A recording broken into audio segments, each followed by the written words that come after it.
The next section to complete in your American Degree application would be the ending non-current inventory. This section will only be found on entrepreneurship or combined applications or SAE projects. You're going to enter the value of items that you own on December 31st of the year prior to the year you are applying and that you intend to keep longer than 12 months or a year. Examples would include, but are not limited to, things like tools, fish tanks, tractors, tack for your horse, buildings, breeding animals, etc. You do not include items in this section that you intend to use up or sell within the next 12 months. Examples would be animal feed, fuel, items purchased for resale like a market steer. Those items belong in your ending current inventory.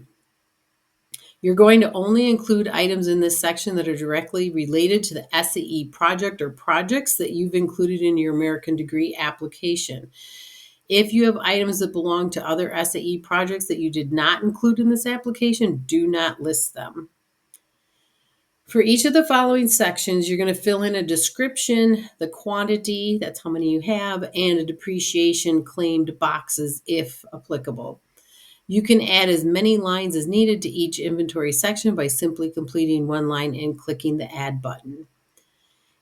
Description. In the description, you want to enter a clear description of the items. They have an example of a mature mare, a 2011 Case IH tractor, or a 5-gallon fish tank. Entering a description that you only understand, like a tag number or the name of an animal, is a bad idea. Remember, the judges do not know your projects. You must clearly describe it to them. I would also highly encourage you to include the date you purchased or the day that the animal was born to help you keep track of when those items came into your project on the income and expense summary. The year is especially important of when those purchases or births happened. Quantity is a number that you have. You can also put in the measure in there, but it could be number of animals, it could be pounds, it could be gallons or acres, or any other specific measurable amount of each item on hand. Acquisition cost, the actual cash dollar cost to obtain the inventory item. You should have records of how much you paid for each of the items that you list on your non-current inventory. Fair market value should be used to determine the acquisition cost. Depreciation claimed. This represents the total dollar value of the depreciation claim since the property came into your possession. If you purchased an item, you will be showing depreciation. I have used the straight line method, but there are many other methods of depreciation that you could implement. The straight line method is pretty simple. It's the acquisition cost minus the salvage cost, which is what it's valued at the end of its life, and divide it by the number of years of use. So you can take the value that you bought it for, subtract how much it's going to be at the end of its life, and divide it by the number of years that you plan to keep it, and use that value that you calculate to depreciate each year from your item. That's the simplest way to use depreciation, but like I said, there are many other ways that you can claim depreciation on your items. You may want to talk to an advisor about that. Non-depreciable draft, pleasure, or breeding animals. This includes all working, pleasure, or breeding animals and livestock born and raised on your property and owned by you, which are on hand on December 31st of the year prior to the application being submitted. These are animals that have not reached their maturity, the point in which they start to depreciate. So any animals that were born into your SAE project would go in the non-depreciable animals. Depreciable draft, pleasure, or breeding animals. This includes animals that have reached their maturity value and are now declining in value. These animals or livestock are owned by you and on hand on December 31st of the year prior to the application being submitted. So animals that you've purchased and brought into your project, you would put in the depreciable breeding animals draft, or pleasure animals. Depreciable machinery, equipment, and fixtures includes all machinery and equipment personally owned as of December 31st. These items are also depreciable, so you're going to have to calculate depreciation. Depreciable land improvements, buildings, and fences. This includes all of the buildings and land improvements, including tiling, terracing, and fences you own as of December 31st of the year prior to the application being submitted. And then finally, you have land. It includes any land owned as of December 31st of the year prior to the application being submitted. Land does not depreciate, so you do not have to calculate that. Remember, though, this is land you own. It's not land that you rented. All right, next we're going to take a look at the application.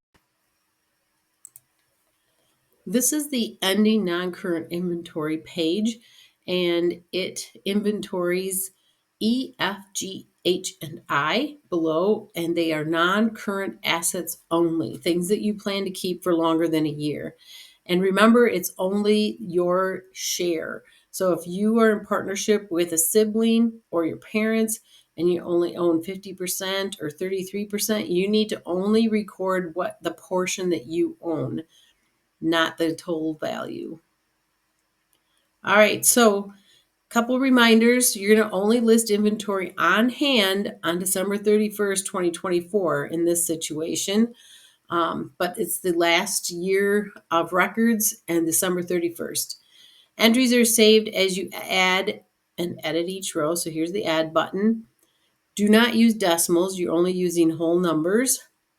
The total of all values entered on this page that are going to show up in your final year's ending inventory on the income and expense statement, which I'll show you later. Defining ending values that exceed prior year's purchases, sales, and transfers may cause a review on your income and expense statement. So use your prior year's transactions to guide your reporting of ending inventory value. All right, so we're going to start in section E. These are your non-depreciable items. So non-depreciable draft, pleasure, or breeding animals that you had on December 31st. In this, I have some examples. These are all breeding heifers and a bull that are non-depreciable. They were born to this individual's project. So we have a breeding heifer, we have a tag number, her name, and then we also have the date that she was born. And this will help in your income and expense summary when you're filling in numbers for each year. So we can see there were 2 animals born in 2021, we have 1 in 2022, and then we have 4 in 2023. The value is their fair market value that they felt they could get for these heifers if they were to sell them on the market. All of them are added up and totaled here. Next is section F. This section is depreciable draft, pleasure, or breeding animals that you had on 12/31 of 2024. Again, remember the question marks are really helpful in helping you understand what it is you're supposed to be putting in your sections.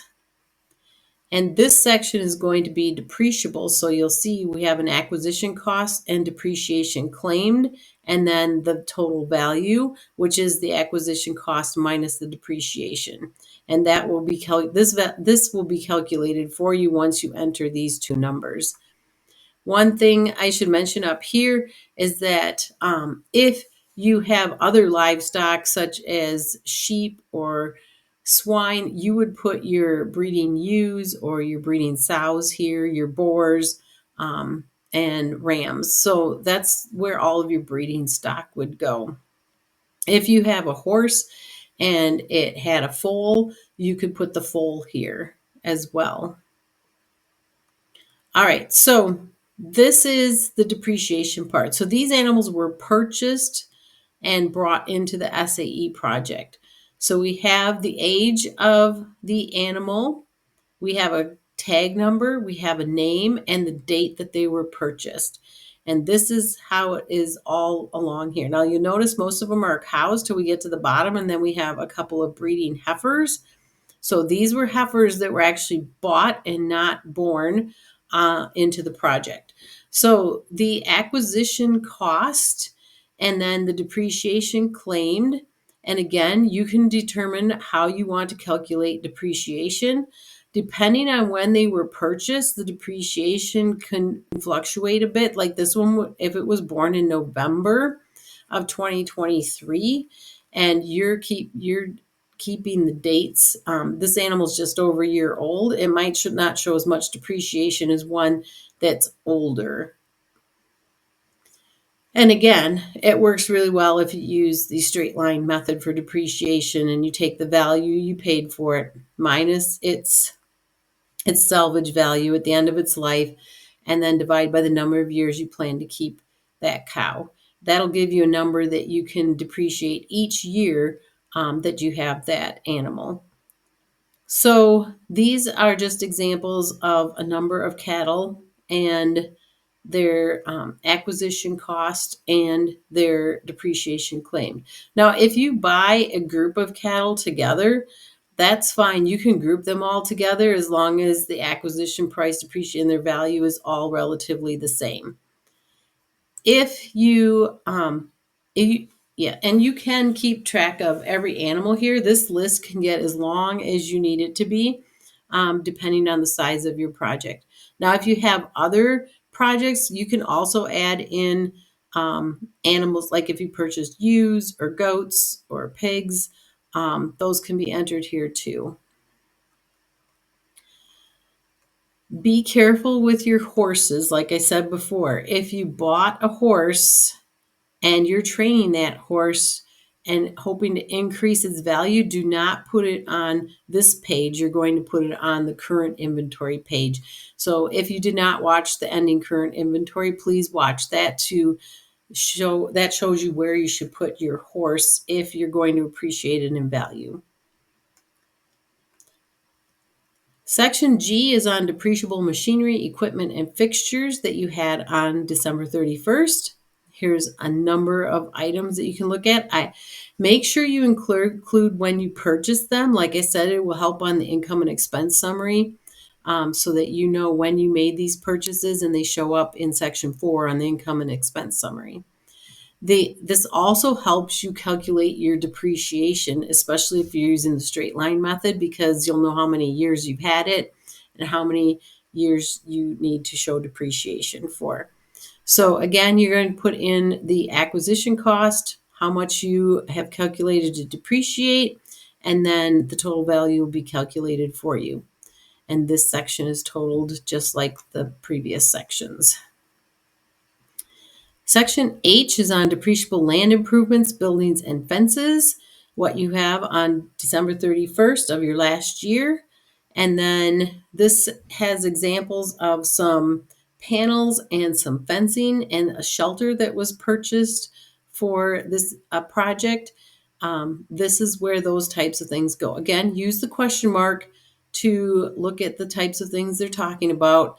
And they also give you some pretty good idea of how to value those items. Again, these items are depreciable, so you need to calculate their salvage value and the years you plan on keeping them, how long you expect them to last, and calculate your depreciation.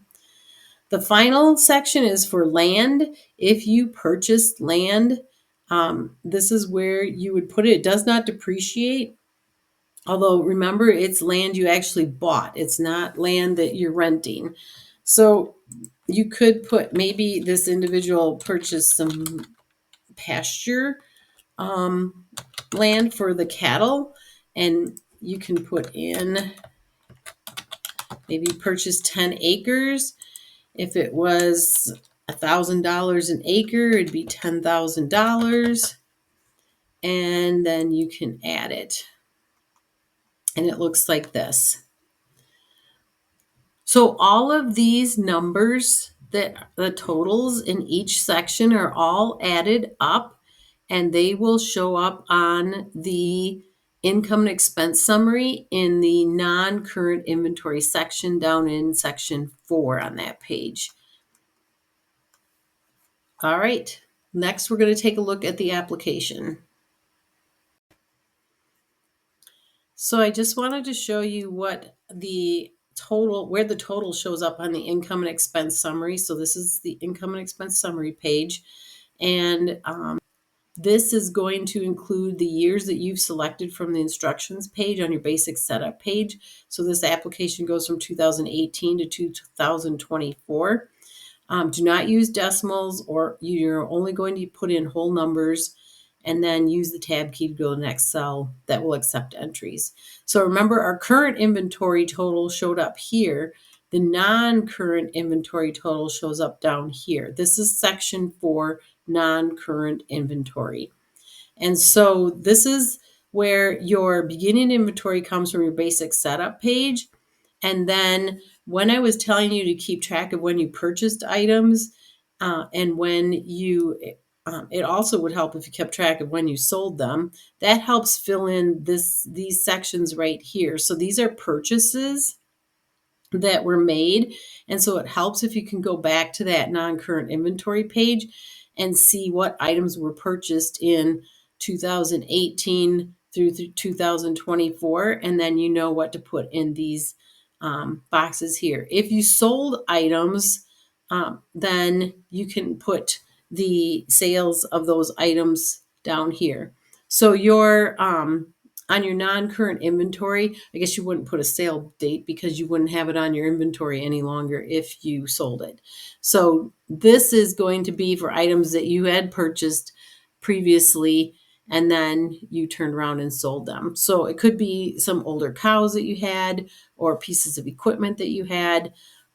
So those would go there. They were on your non-current inventory, but they are no longer. The other thing you need to keep track of when your breeding stock that is non-depreciable was born, because you're going to transfer those in, and that goes in section 4B. So those animals would start out in your current inventory. So I had some animals in the ending non-current inventory that were born in 2021. They would show up on the income and expense summary in the 2021 closing current inventory. However, if I'm going to transfer them in the next year in 2022, they're going to go here and they'll be subtracted from this. So the next year, the 2022 calves are here, the heifers. And if we're going to transfer them in next year, they would get transferred in here. So let's say we had one animal that got transferred in. And the following year, we have more heifers born that are in our closing inventory for our current inventory, but then they get transferred in the next year, and that's this number here. So if you want to wait 2 years, that's completely fine to transfer them, but it's easier to keep track if you do it the next year, but it's entirely up to you and how well you keep track of your records. But the total for all of the non-current inventory is right here. And this number you cannot change. That comes from your ending non-current inventory statement. All these numbers are added together in each section to come up with that total. All right, and that is the end of the non-current inventory.